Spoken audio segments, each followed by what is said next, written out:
verse 2, sabi to ng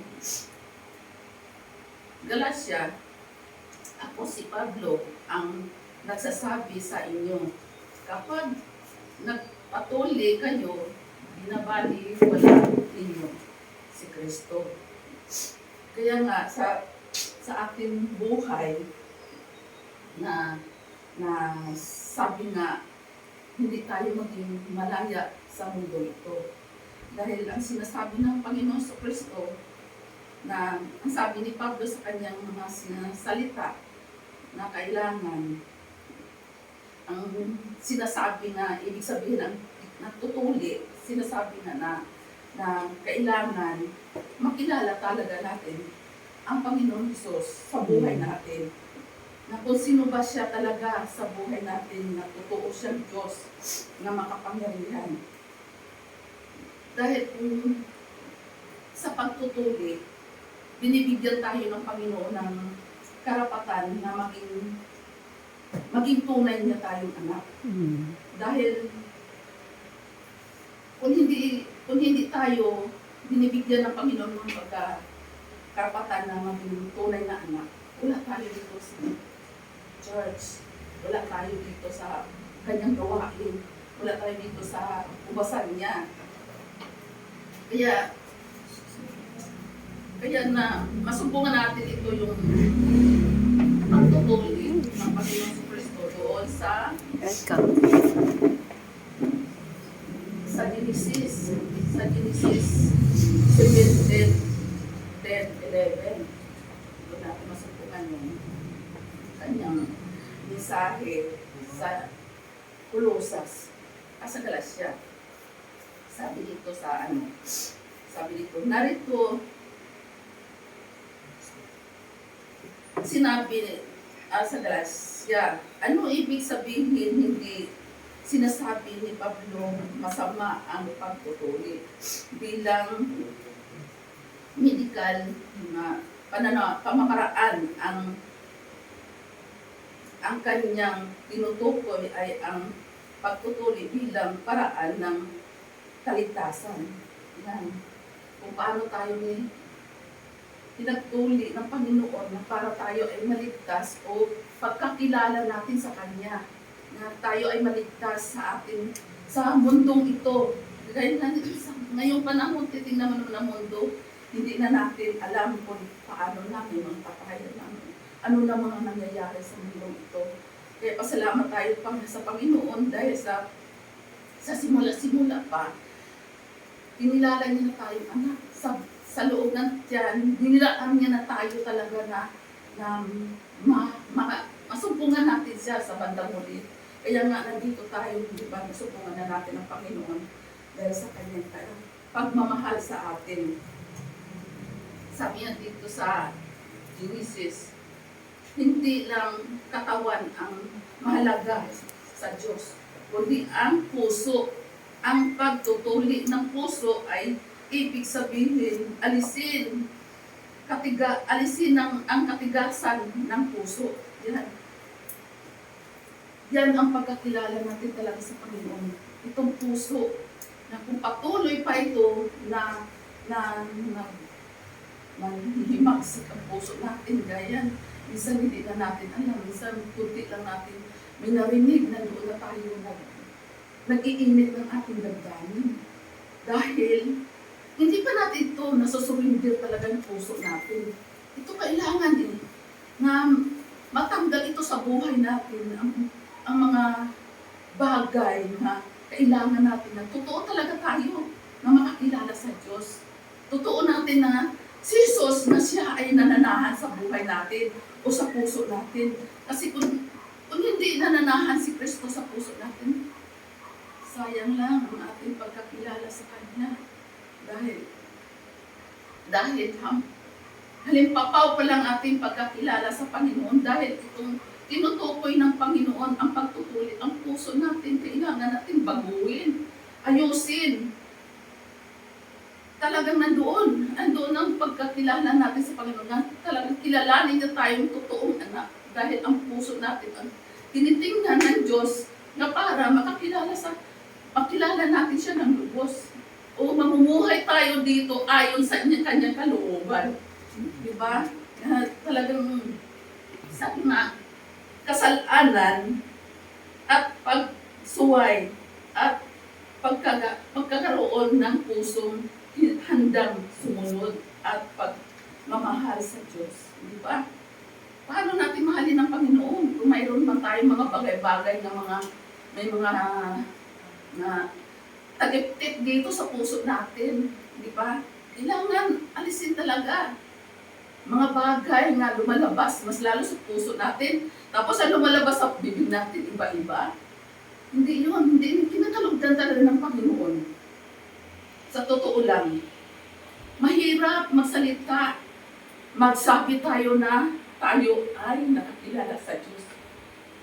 Mahirap. May ginagawa pa tayo mali sa buhay natin, kaya hindi natin to, dapat maalis na yan eh. Maalis na yan ang mga bagay-bagay na yan na nasa puso natin, sa bibig natin. Kasi ang puso natin eh, masasabi lang tayo, oo, nandoon na yung puso ko eh. Nandoon na, nakilala ko ng Panginoon. Pero ang bibig natin, anong na lumalabas? Diba, sa mga labi natin, doon tayo nagkakasala. Doon tayo nagkakasala. Una, kasala tayo, mga bagay na expression lang, pero mali na. Diba? Yan, alisin natin yan. Mga bagay na yan. Talagang, yan ang hindi na kalulugan ng Panginoon. Kasi, expression lang yan, pero nakarating sa Panginoon. Bakit tayo ng Diyos dahil wala tayo maitatago sa Kanya? Kaya yan ang ating alisin talaga para maging perfect ang puso natin sa Diyos. Dito, sabi niya pa nga, sinabi ni Pablo, na kung ang isang tao ay umaasa sa pagtutuli bilang paraan para maligtas. Di ba? Ang tinutukoy talaga ng Panginoon, kailangan talaga mabago ng ating buhay na maging naman tayo sa Panginoon, kasi kailangan na talaga, tinutukoy na dito talaga ang puso natin kung paano tayo makipag-ugnay o makamta natin na tayo ay ginagawa ng Panginoon. Diba? Nawawala ang kahulugan ng ginawa ni Kristo sa cross. Mawawala yun. Ang pagkapako ni Kristo, sayang lang kung ibang ating mga nga tayo na ang puso natin nandoon nga tayo, tapos kung ano mga bagay pa mga salita natin o ano mga bagay pa nagagawa natin sa mundo ito, sayang lang din. Talagang kilalanin natin talaga si Jesus na siya ay napako sa krus. Kung paano tayo sinacrifice noon pa hanggang ngayon, paulit-ulit na lang ang ating mga nagagawa, masakit na mga mali sa buhay natin. Yes. Kaya sa mga hindi ang katawan handa at sukatan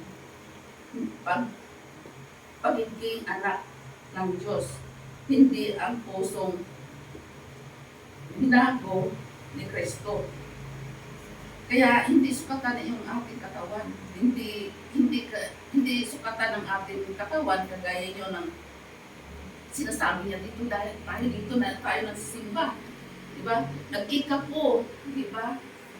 Hindi yung batayan sa Lord. Hindi yung batayan. Talaga ang batayan talaga natin. Ang puso talaga. Kung paano tayo mabuhay ng Panginoon. Paano natin ito na para makita niya nga itong anak ko, dami na trials na nangyayari sa buhay niya. Minsan, hindi niya binanggitan, walang kabuluhan niya sa buhay. Walang pagsisisi kung ano man ang nangyayari sa kanyang buhay. Hindi niya, minsan man hindi niya binanggit. Kasi kagaya sa buhay namin, naranasan namin doon sa Carlis o sa Eslegate, ranas namin mga bagay na hindi namin maranasan. Noon naranasan namin kahirapan, totoo lang. Halos na kami hindi nakakain. sa pamagitan ng Panginoong Jesucristo na tayo ay binago na, unti-unti tayo na ayusin ang ating pamumuhay, ang ating buong pamilya, pagkos man hindi man sila natin makakasama lagi sa church, hindi batayan. Hindi batayan. Ang ano ng Panginoon, dahil ang Panginoon nagtitingin talaga sa atin kung paano tayo makipag-liig sa Kanya, dahil ang puso natin tinitingnan ng Panginoon. Kaya kung paano namin naranasan doon sa kasigante, nang nagtitikab ako na hindi ko yun alam kung paano ay anuhin ang tikab, kung paano ko gagawin na para makapagbili lang kami ng bigas nga isang gantang, kasi isang gantang doon 120. Dito makabili ka pa dito ng 50 lang, may bigas ka na. Hindi dito makabili. Mahirap talaga. Kaya talagang nagtiis ako ng ilang buwan kami doon. Ilang buwan kami doon, balo. Andyan pa, nasisiraan ka. Andyan pa, pag iniano ka pa, mas lalo pa kung pamilya mo, mag-ano sa'yo, lapastangan. Grabe. Pero talaga, doon ko naranasan na kahit anak mo pala, susumundin ka din. Talaga sa totoo lang, nung nagtatalo-talo na, sa totoo lang, doon ko naranasan na, sabi ko, Lord, tulungan mo ako. Kung ito ay mga problema na hindi namin naranasan noon, naranasan ko ngayon itong problema na ito. Masahol pa sila sa kung ang tao na hindi talaga nakakilala ko. Masahol pa talaga. Grabe. Paano turuin, paano ka sigawan. Pero minsan, sinabi ko lang sa sarili ko, ang pera na yan, hindi ko yun sa akin. At pinagkatiwala sa inyo yan, kailangan dapat inayos mo yan. Kasi ito yan yung wala ka talaga sa Panginoon. Yan ang binitawan ko sa mga anak. Hindi ako nagbitaw ng masamang salita sa kanila. Hindi ako nagbitaw ng mali na panalita sa kanila. Dahil kahit ganun pa man ginawa nila sa akin, sa totoo lang, anak ko pa rin sila. Kailangan mo pa sila ipag-pray. Paano sila mag-gising sa katotohanan. Kaya mahirap talaga sa totoo lang na ikaw nakakilala ka sa Panginoon pag wala ang Diyos sa puso mo. Talaga, makapagmura ka sa harapan ng maraming tao. Makapagmura ka kung ikaw durug-durugin, kung ano ipagsalita sa iyo, makapagmura ka. Kung hindi, hinigyan ako ng Panginoon ng puso, mapagpapakumbaba, puso mangyanon, puso mapagpasensya. Nandoon ang aking puso talaga na kahit anong salita nila sa akin, hindi ako kumikip. Hindi ako nagsasalita ng ibalik ng gano'n. Kaya ano na sila, bahala na ang Panginoon. Kung ano ang pangusap ng Lord sa kanila, ang Panginoon na naman ang sa kanila. Kasi wala akong magagawa eh. Ganun talaga sila, sabi ko ganun. Mahirap talaga ang ating kalagayan.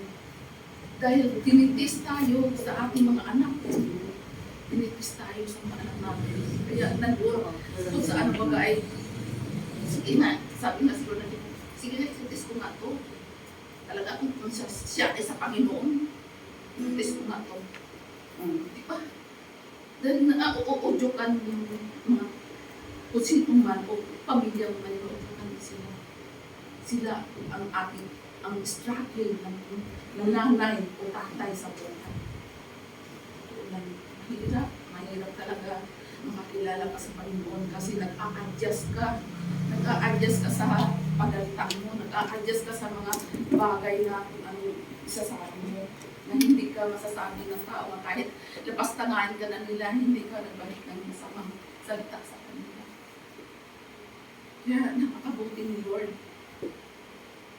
Naranasan namin ito nga Sabi ko nga kay Raymond, ito, nakapagtilang kami ng, ipon ko ng 200, 280. Ito, ipang, ano mo ito, pang negosyo. Ito, ibili natin ito bigas. Kayo na lang dito sa bahay, mahala na ako doon. Nahati-hati kong isipan ko kasi pag doon ako sa bahay, siyempre madagdag ako ng kanilang pagkain. Doon ako pupunta sa pamangkin ko. Nabuti naman, pasalamat ako sa pamangkin ko. Salamat ako sa Diyos na pamangkin ko na unawaan nila ako. Unawaan nila ako. Yan, napakabuti talaga ni Lord kung ikaw doon na nakakilala sa Panginoon. Minsan iyayaya nila ako doon pag-inom. Sabi ko, yan ang pag-inom, hindi ko talaga simula ko yun. Hinangad sa buhay ko mag-inom ako din. Hindi ko yung gagawin. Lalo na una, may takot ako sa Diyos. Sabi ko lang. Kahit anong pipilit nila ng mga kamag-anak ko, hindi ako talaga. Hindi ko yung inano sa pag-inom. Dahil mahirap. Mahirap yung gagawin mo. Kaya yan ang sabi nga na yan ang kailangan ng puso natin. Maano pa rin sa Panginoon. Bakit ulit? Kasi pag wala na yan, lahat ng bisyo, lahat ng mga ginagawa mo sa buhay, pag gusto ka na. Kasi parang doon na, malaya ka na gumagawa ng hindi ka. Kailangan ipagutin talaga natin mga bagay sa mundo ito na mga bagay na hindi na kailangan ayusin. Kaya salamat talaga ako sa Panginoon. Napakabuti mo. Kaya ito naman natin. Isa.